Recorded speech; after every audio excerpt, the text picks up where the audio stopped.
Sistem gerak pada manusia terdiri atas 1. Alat gerak aktif, yaitu otot. 2. Alat gerak pasif, yaitu tulang.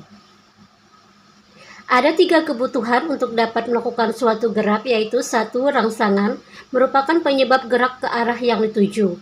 2. Dorongan, yaitu kegiatan tubuh yang melawan habitat. 3. Keseimbangan, yaitu memulihkan keseimbangan yang hilang untuk sementara waktu. Rangka manusia dikatakan rangka dalam atau endoskeleton. Rangka manusia terdiri dari 1. Rangka polos, yaitu rusuk, tulang dada, tulang kepala, vertebrata. Tulang-tulang ini membentuk sumbu tubuh.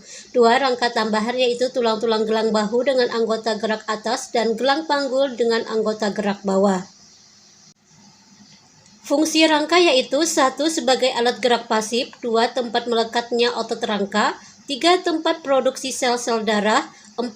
Sebagai penegak posisi tubuh. 5. Pemberi bentuk tubuh. 6. Tempat penyimpanan zat kapur. 7. Pelindung alat-alat vital seperti jantung, otak, mata, paru-paru, dan lain-lain. Berikut gambar struktur rangka pada manusia.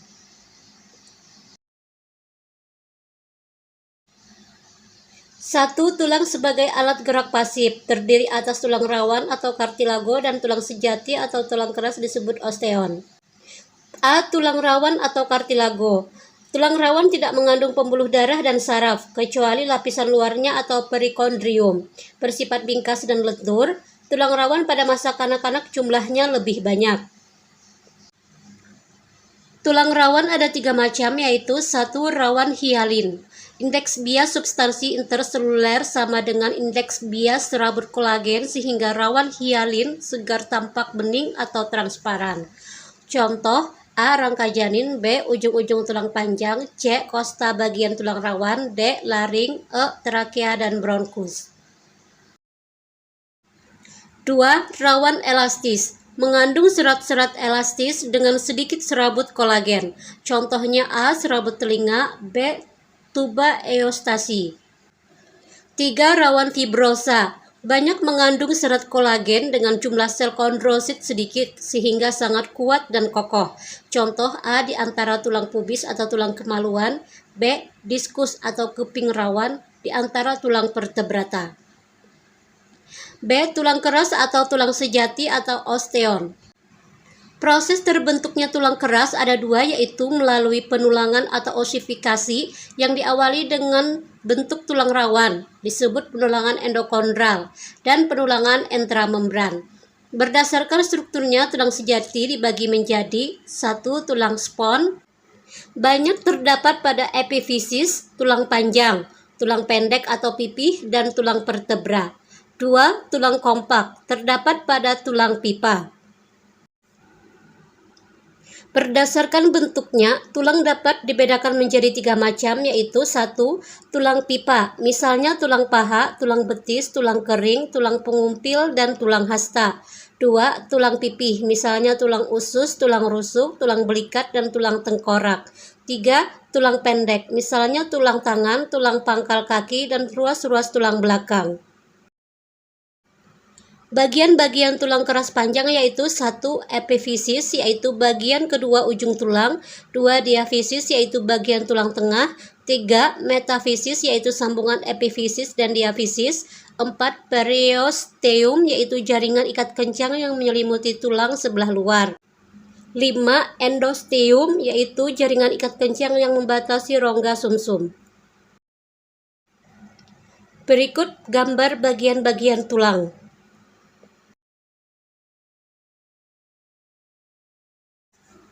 2. Sendi. Hubungan antara tulang dan tulang disebut artikulasi atau persendian.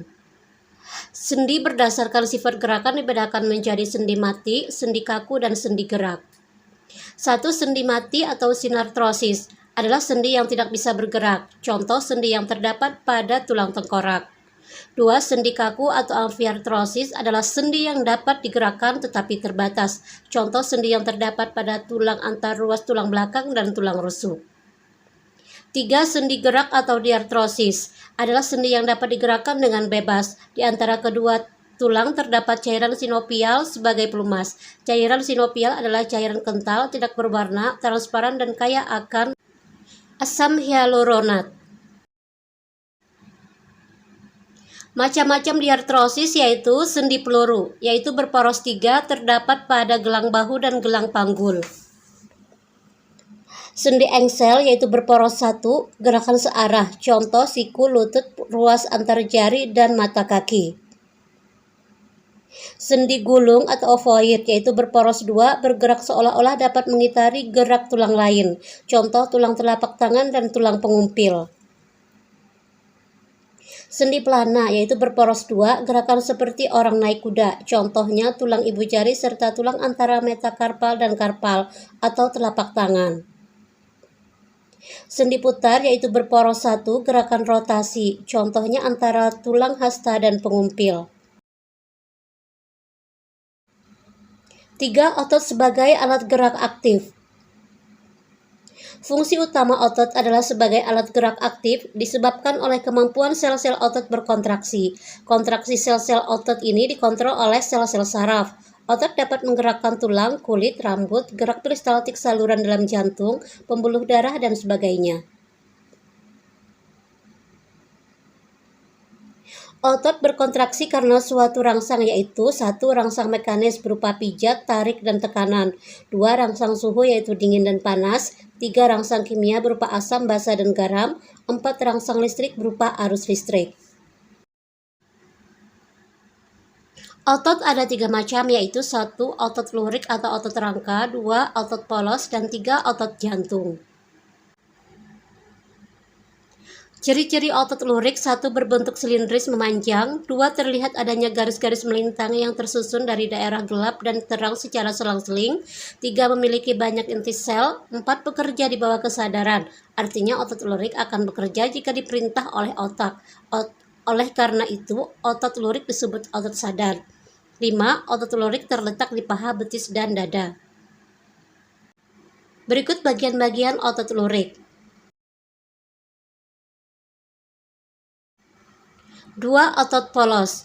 Ciri-cirinya yaitu sel-sel otot polos mempunyai bentuk seperti gelendong berintis 1 dan terdapat di tengah. Miofibril berwarna polos atau tidak berwarna gelap dan terang.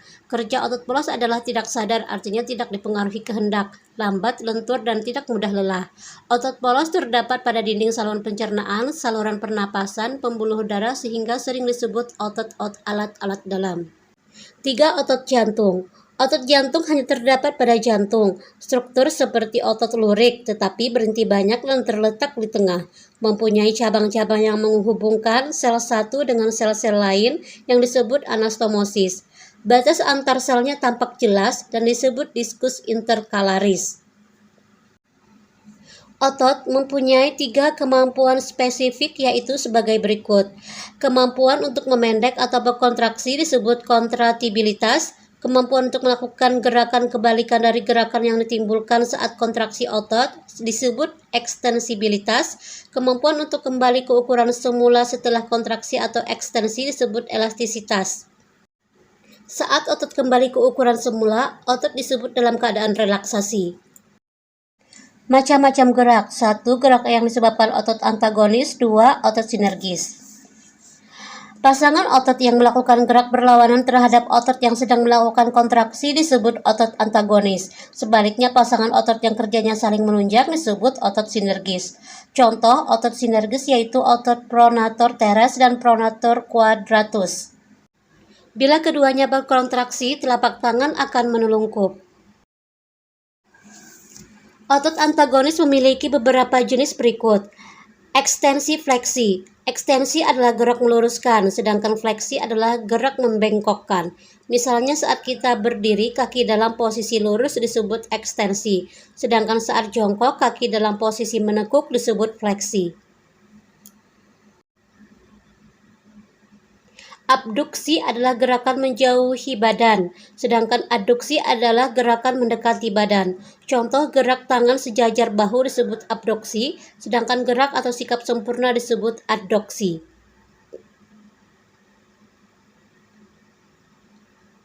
Depresi adalah gerakan menurunkan, sedangkan elevasi adalah gerakan mengangkat.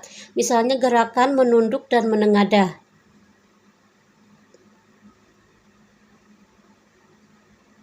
Supinasi adalah gerak menengadahkan tangan, sedangkan pronasi adalah gerak melengkupkan tangan. Kedua macam gerakan ini seperti gerakan melingkar satu sumbu sentral sehingga disebut juga rotasi. Gangguan dan kelainan pada tulang. Gangguan mekanis berupa fisura atau retak tulang dapat diperbaiki karena periosteum akan membentuk kalus atau sambungan. Fraktura atau patah tulang umumnya terjadi pada tulang pipa. Apabila tulang yang patah sampai keluar kulit disebut patah tulang terbuka, sedangkan jika tidak sampai keluar kulit disebut patah tulang tertutup. Memar sendi, apabila selaput sendi mengalami kerobekan. Urai sendi yaitu memar sendi yang diikuti lepasnya ujung tulang dari persendian. Gangguan fisiologis yaitu hidrosepalus, yaitu suatu kelainan yang ditandai pengumpulan abnormal cairan spinal dan terjadi pelebaran rongga dalam otak sehingga kepala membesar, disebut juga megalosepalus.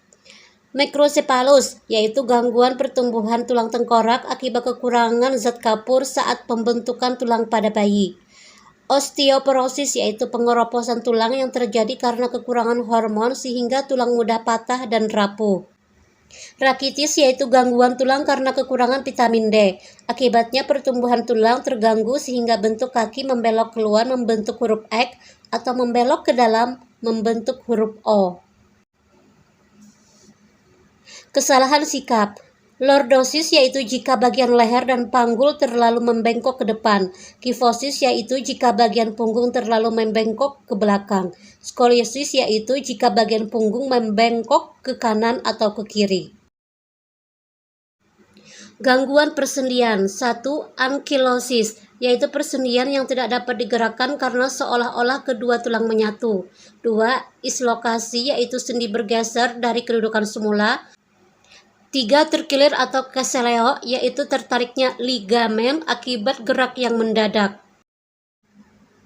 Artritis yaitu peradangan pada satu atau beberapa sendi dan kadang-kadang posisi tulang mengalami perubahan. Infeksi sendi. 1. Artritis eksudatif yaitu peradangan pada sendi dan terisi cairan nanah. 2. Artritis sika yaitu peradangan sendi sehingga rongga sendi menjadi kering atau kekurangan minyak sinoval. 3. Layu sendi atau layu semu yaitu suatu keadaan tidak bertenaga pada persendian akibat rusaknya cakra epifisis tulang anggota gerak.